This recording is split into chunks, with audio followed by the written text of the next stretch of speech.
Big one coming up on Thursday, but we got to get to know these Wildcats over at Kansas State. So we have Mason Voth of emaonline.com here to break it all down with us. Let's go. You are Locked On Spartans, your daily podcast on the Michigan State Spartans, part of the Locked On Podcast Network, your team every day.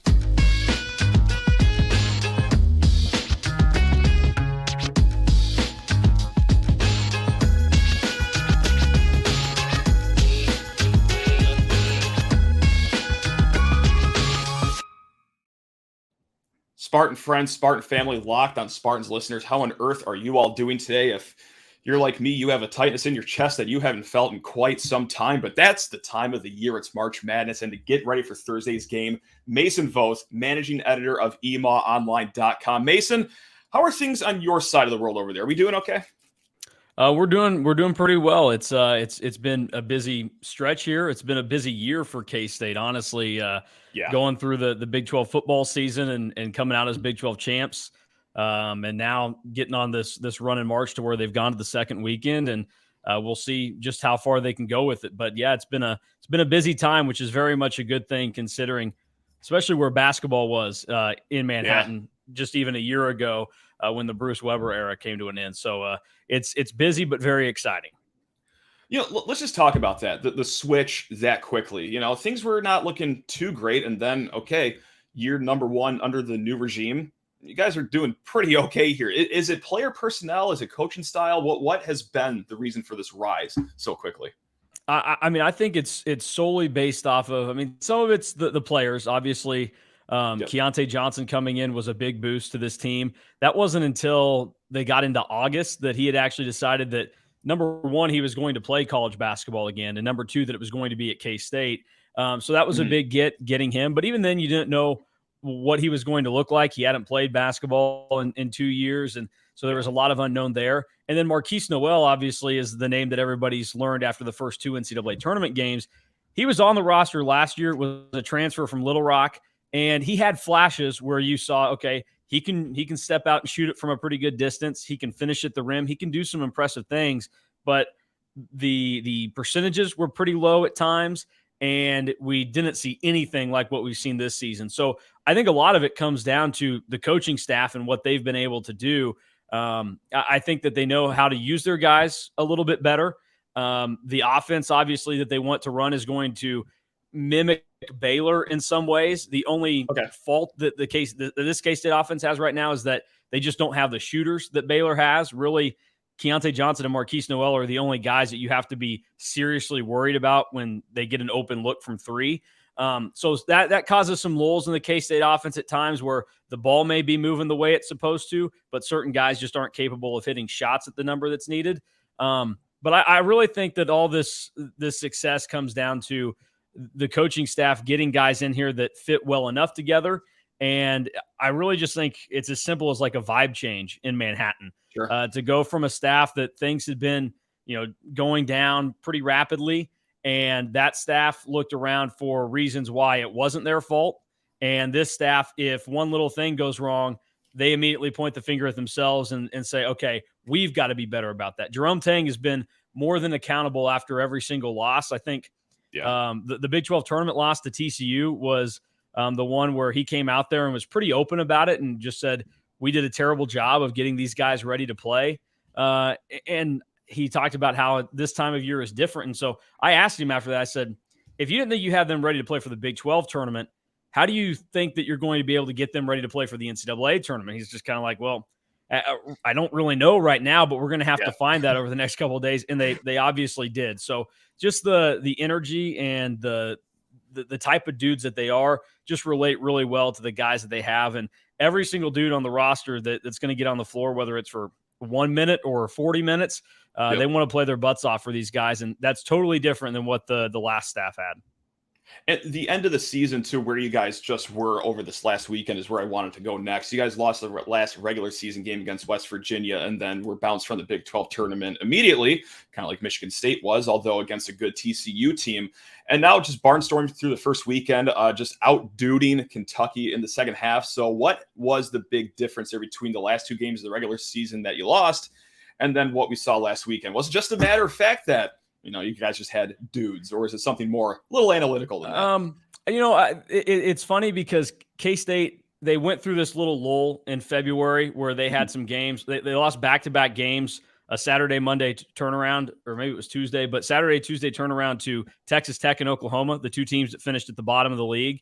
And then after that, they got right. They came home, they beat Iowa State, they beat Baylor, and then they were able to take care of Oklahoma. So they were able to rip through, win these games, and Oklahoma State was tossed in there as well. So they went on this 4-game winning streak.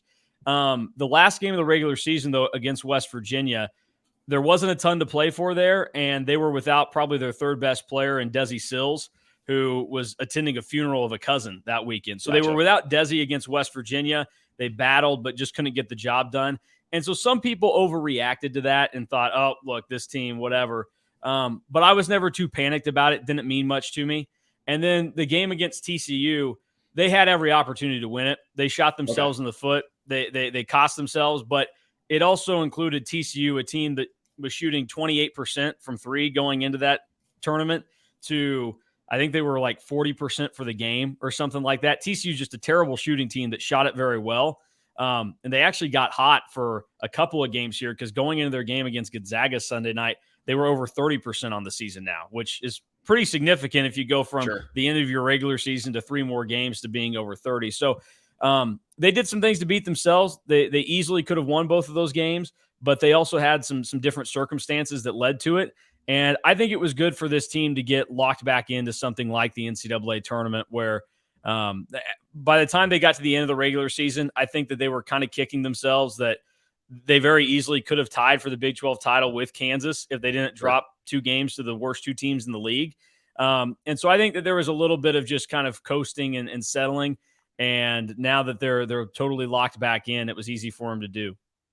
I see a lot of similarities between Kansas State season and Michigan State season because we got the same thing over here. We're like 3 toss-up games away from being tied, if not outright winners of the Big Ten title. But alas, didn't matter. Here we are still dancing in the Sweet 16 with you guys. And I got just a really broad question here, but how do you like this matchup from the Kansas State side of things? Because Michigan State, when it comes to us, we like to see teams where, hey, if you don't have a really strong front court, we don't necessarily hate seeing that. How about you guys? What matchup do you guys like seeing? And does Michigan State suit the eye for you guys?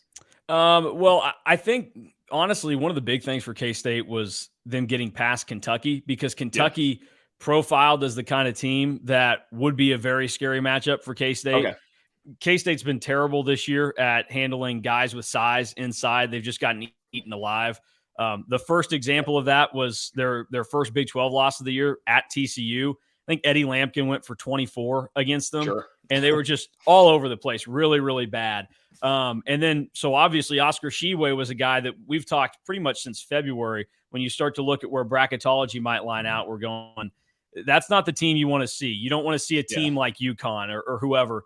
But then they kind of did what they needed to. They bowed up, and Tshiebwe still got his. It's, to me, as much as the guy annoys me to death now because he's just oversaturated and over the top, the FDU coach Tobin Anderson saying that Zach Edey gets the same numbers in wins or losses is kind of the thing that I think K-State had to realize with Tshiebwe. He's going to get his regardless. It's about the other guys, and they were able to do that because Antonio Reeves scared me to death going into that game. I mean, the dude shoots 40% from 3, and then he ends up going like 1 of 14 against K-State. So they kind of lucked out there, but K-State also missed shots. And the one thing that Kentucky did poorly that is really a big deal to K-State is they were terrible at forcing turnovers. Outside of the top 200 in KenPom, I think only 16.7% of possessions. And that's one of those things that Michigan State is even worse at than Kentucky numbers-wise, outside the top 300. And to me, that's really the biggest thing that I like for K-State, seeing Michigan State. So I think you get to the Sweet 16, unless you're Tennessee getting to play Florida Atlantic or something like that. You don't have a matchup that you absolutely love, but there are certainly traits to Michigan State that K-State is going to look at and like a lot more, which is they're not going to turn you over a ton, so you're able to run your offense. And Jerome Teng has been fantastic when his team's been able to just settle down and run what they want to run. And even though you guys have Sissoko inside, he's not this dominant force and going to take over a game like some of the other guys they could face. Now, that's to say he could go for 20 against K-State. He could have that breakout game because they are susceptible at times. But K-State had some guys that I would typically classify as playing soft or softer. Okay. Really play pretty tough against Sheboygan. And even though the numbers look great for him still, they had some guys in David Gasson and Naquan Tomlin do some really good things on defense. So I really do think that this is going to be a compelling matchup. Obviously, the guard play in this game is going to be fantastic. So it's going to come down to those little things, because if K-State faces a team that turns the ball over a lot or turns another team over, they're in trouble because K-State's been prone to giving that ball away. They were fortunate. They won the turnover battle. They only turned it over 8 times. Kentucky turned it over 16 times on Sunday. That'll do it. Yep. We're going to get more into the nitty gritty here, go kind of player by player. You guys got some pretty nice stars on your team over there. But first, Mason, I'm sorry. I just need to talk to people's ear off about FanDuel Sportsbook, America's #1 sportsbook. Gang, if you haven't signed up for FanDuel, first of all, what are you waiting for? But second of all, I got good news for you, because if you are a new customer of FanDuel, you get the no sweat first bet up to $1,000. That's right. That is in bonus bets back if your first bet doesn't win. And even if you're an existing customer, hey, we still got the parlay insurance going on for this March Madness. Just download the FanDuel Sportsbook app. It's safe, secure, super easy to use. And if you're feeling hot about our Spartans, well, FanDuel's got the prop out there. Michigan State to make the Final Four at plus 280. That is bet $10, profit $28. So go ahead, get in on that action if you like our Spartans that much. FanDuel also lets you combine your bets for a chance at a larger payout with the same game parlay. So do not miss the chance to get on your no sweat first bet up to $1,000 in bonus bets when you go to FanDuel.com/lockedon. That's FanDuel.com/lockedon to learn more. Make every moment more with FanDuel, an official sports betting partner of the NBA. Let's get Mason Voth of EMA Online back into the mix here. You guys got a nice point guard over there who I don't know if anyone knows this, but is going back home to the city of New York City. I don't know if anyone's heard that storyline 100,000 times, just like Tyson Walker on our end is returning home. But hey, that's what March Madness is for storylines, and the winner of that individual matchup, should they be guarding each other, probably wouldn't make sense for both ends, but could decide the game here. What is his game? What is Markquis Nowell's game? Because we're coming off a weekend with 2 really good point guards, but this guy's a little different than the last 2 guys we just faced. Yeah, Markquis Nowell is a little unpredictable at times. Okay, fun. And there were some points last year, his first year at K-State, that unpredictability was really bad. And there were still some cases of that this year, but he's just refined his game a lot more to where he's having, even though he's dishing out more assists, but the turnover numbers are up, he's still having the best assist to turnover ratio of his career. He's a guy that, I think he ended up with 23 assists over the 2 games that they played in Greensboro. And obviously from a scoring point of view, he went off. The number one thing that he did this year to get better was he worked on becoming a more consistent shooter. So now when he, I guess, when they say heaves or chucks from the logo, it's a legitimate shot now, as opposed to last year. It would be one of those where you just go, what are you doing? Like, I get wanting to do that, but you probably shouldn't. So, he is the kind of guy that can get around dudes and he can finish at the rim. We saw some of that against Kentucky. But he's also, I think more so than anything, he's looking to pass the ball first, because he has 2 athletic dudes in Keyontae Johnson and Naquan Tomlin that can get the job done at the rim. And that's one of the significant things, just to slide away from Nowell for a second. Naquan Tomlin's a guy that over the last handful of games is shooting 80% on his shots at the rim. So he has improved and he's become a better finisher for Nowell. But Nowell's just a really smart guard right now. Like, he has the ability to pass at a high level, but he can also shoot it at a high level. And he's smart enough with the game to know when he needs to do that. He only had 4 points in the first half against Kentucky, but he went off for 23 in the second against the Wildcats. And the number one thing that worked in his favor was and this was the first 3 of the game that K-State made in the second half, got him going, was Casey Wallace and Oscar Sheway were both around him in the corner. Wallace had a drift after they switched because they were kind of doubling Nowell, but he had a drift because he was scared enough that Naquan Tomlin, who was out on the wing, might take a 3 or grab it and blow by him. So he shifted away. And the second that Nowell recognized that he had only Sheway on him, he took one dribble, step back, and nailed the corner three because he knew he had time to get it over the slower Shibwe. And that's the kind of thing there where I'm not sure he would have done that a year ago, but he's just in a really good spot with the way he mentally processes the game right now. And then the best part about that is, I mean, we know plenty of people that can process the game of basketball mentally. It's a matter of having the physical traits and the ability to get it done. And he's pairing all of that together right now. And speaking of just physical traits too, Keyontae Johnson is a guy who I'm a little nervous about going into this game. Malik Hall probably sizes up best against him, but if not him, then who? Jaden Akins over here, he's given up about 30 to 40 pounds on Keyontae Johnson as well. Joey Hauser, not necessarily the defensive clamps that we are looking for. Simply put, like, what is Keyontae Johnson's game? Where is he best? Is it outside the arc? Is it down low in the paint? Or is it just a nice little sample of everything for his game? He will give you a little bit of everything. I'm percentage-wise, he probably works out to being K-State's best 3-point shooter this year. I think he's going to be right around 40%.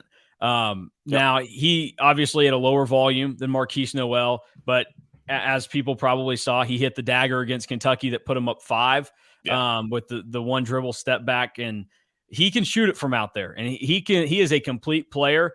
A lot of the time, he's going to like to either get the ball kind of in transition or in some kind of feed from Markquis Nowell and kind of go to work. And if he's not able to get to the rim and finish around there, more than anything, his shot selection is probably going to be like, if you go essentially from like the box of the lane extended, he likes to shoot it from there, likes to turn around, knock it down. And he is efficient at it. One of the guys I work with, he absolutely bemoans the mid-range game and everything. And he kept complaining about it all week. And I said, I get it. For a lot of guys, it's a really dumb shot. But for Keyontae Johnson, it is not, because it goes in. I'm totally fine with him taking it. Now, if Desi Sills or David Gasson shooting it, then we're going to have a problem. But Keyontae Johnson can do it. So he can really do everything. The one way that he can be exposed, though, is on the defensive end. I don't know if it's a lack of defensive ability or just a lack of effort sometimes on defense. But his defense can certainly be questioned. And there have been moments this year where it feels like he is kind of checked himself out of the game when things start to kind of pile up and not go his way. So there is a situation where Michigan State could get him feeling a little down, and then he just kind of quits. Now, in an NCAA tournament game, I don't think we'll see that, because he is also proven this year the ability to have a putrid first half and turn it on in the second half and go for 20. So K-State's biggest benefit is having Nowell and Johnson, because we kind of pinpointed this from the midway point of the season on, and people we talked to outside of the K-State circles. When K-State takes the floor, they may not have the best player on the floor, but they are sure to have the two best players on the floor in a lot of matchups. And if you put together the style of play that they have, it just meshes so well. So Keyontae and Markquis together is a handful for a lot of teams, and that gives K-State a really good chance against almost anybody they play. And I don't think what Jerome Teng said after the game of we outduted Kentucky, I think that's what he said. I don't think it was too far from the truth, as silly as that may sound. I mean, we kind of saw the proof. Yeah, the Kentucky fans, they got a little frustrated by him saying that, but if they listen, he spot said, the lie. I mean, spot the lie. Yeah, he said we had more dudes than they had today. He wasn't saying that, like he just said today we did. And at the end of the day, like, you lost to him. So do you want to have more dudes and lose? Yeah. Like what's the point here? So he like Jerome Teng in every sense of the meaning, he likes to keep it real at times. And it's one of those deals where he's not intentionally doing it to get under the skin of other people. But he's just being himself. And sometimes that he will get the job done and agitate some folks, which is totally okay. I think Kentucky fans should be maybe a little upset at their head coach, the one that just beat them, but let bygones be bygones here. Thanks a lot for your time so far. I just got 2 questions. The second one is going to be a prediction. We're a talking head show. We got to do a prediction. But the first one comes from a listener. This is from Gruff Sparty. Which unheralded Kansas State player will inevitably go off in place of their star player, a la Morgan for USC and then Prosper from Marquette this past weekend? Us State fans are no strangers to seeing guys that you've never heard of popping off for 16, 18 points. So who's going to be the knife in our hearts this Thursday here? Well, the good news for you is I think that there is a very slim chance of that happening for anybody. Oh, I don't know. Unless I don't know, unless you leave some guys wide open. There are really two guys that would probably fit that bill. Because I won't throw Naquan Tomlin into that mix because sure. He's probably played his two best games of the season, the last two games, and he's just been really good. He's raw. For those that don't know the backstory on him, he's a JUCO transfer this year. He didn't play an organized basketball game until he got to junior college. And so he's very raw, but has size and athleticism that profiles as, even though he hasn't had a spectacular year, there is talk that he could enter the NBA draft and get drafted this year, but likely next year would be the category. So he's still raw and figuring things out, but he can do some special things. The two guys that I would pinpoint, Desi Sills, he's going to play a pretty big role in the game, but he normally doesn't score a lot. It's funny you did the FanDuel promo. I had a same game parlay for K-State, Montana State, and the only leg that didn't hit was Desi Sills over 9.5 points. He ended up with 7 and airballed a couple threes in the game. Perfect. So Perfect. That was tough to take in. But ultimately, he is a good player. He's smart with the basketball, which is it's taken him a ways to get there this year, but he's smart with the ball. He's played in this moment before. He went to an Elite Eight with Arkansas in 2021 and ironically lost to Jerome Teng and Baylor in that Elite Eight game. But he doesn't score a ton, although he had 24 points against Kansas in the overtime win earlier this year when Markquis Nowell was held under like 5 points in that game. So he stepped up in that moment. The other guy to watch out for, and this would be the one that if you're a Michigan State fan, you would be really fired up about happening, is Cam Carter. He's a sophomore, transfer from Mississippi State. There are things that you can project about being good about his game, but he is very raw. But just because K-State doesn't have enough guards and enough talent, he's in the starting lineup. He's not a very consistent shooter. He makes some really bad decisions. He struggles to finish at the rim. But in K-State's win in Austin at Texas earlier this year, he went for 17 in the first half. He went for 12 in the first half at Iowa State. So if the stars align, some shots will fall for him. And that would be the one that you're probably kicking yourself and would fit the bill of what you're describing. I've seen that movie many a times. Erratic player, inconsistent shot, can't finish at the rim. That sounds like 18 points for him on Thursday. If I know anything about opponents of Michigan State University the last few years. So congrats to Cam Carter for a career game coming up. With that said, after Cam Carter has his career game, what is your prediction for this one on Thursday night? Oh God, I'm starting to sweat, man. I'm starting to get nervous. It's weird actually how good I feel about K-State going to New York right now. As my background is a guy that grew up in the state of Kansas. My parents met at K-State, went to school there. So my whole family, we've been K-State from the start. That's where I went to school, met my wife and everything. Normally with K-State, like they've been to 2 Elite Eights in my lifetime. 2010, they lost to Butler, and 2018, they lost to Loyola Chicago. Both of those came off the heels of great Sweet 16 games against Xavier in double overtime, and then Kentucky, they beat them right around the buzzer there. So they've been in this position before, and they've typically been able to get to the Elite Eight, but then that's where they get hit. That's why Florida Atlantic kind of scares the crap out of me because there's the track record of losing to mid-major teams. Like Butler was a Horizon League team when K-State lost to them. Loyola was in the Valley. Like it's just a little dicey. But I just think the way this team is playing right now and has played all year, they're a 3 seed for a reason. They very easily could have been a 2 if they didn't slip up in those 2 games against West Virginia and TCU. And I think we're seeing them prove it right now.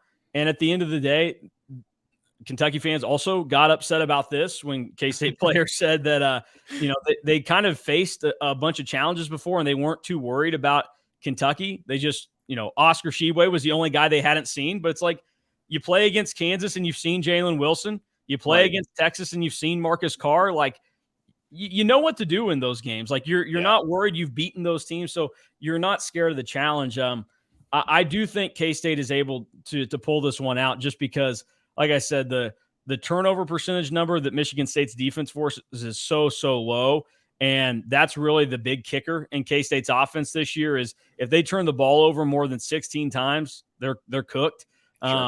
But since they were able to do so well against a poor Kentucky defense when it comes to turning them over, I think that they probably replicate that success. So I think K-State probably finds a way to pull it out, and I'd throw it in the neighborhood of probably being like a 77-71 type game where it's close, and then I just always account for free throws at the end with fouling and everything. But I think it's going to be a great game. And the number one thing that concerns me about Michigan State, and I'll leave you guys with this, is Michigan State shooting over 40% from three is a really big deal, because Kentucky, if they had played in the Big 12 this season, they would have been the second best three-point shooting team that K-State faced at 35.4%. Baylor was just over 37% as the top team.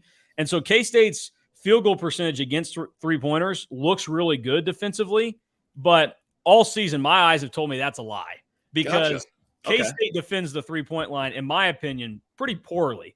And so some teams get some good looks. The reason that they lost games to Texas Tech and Oklahoma is because they did a bad job of defending the three-point line.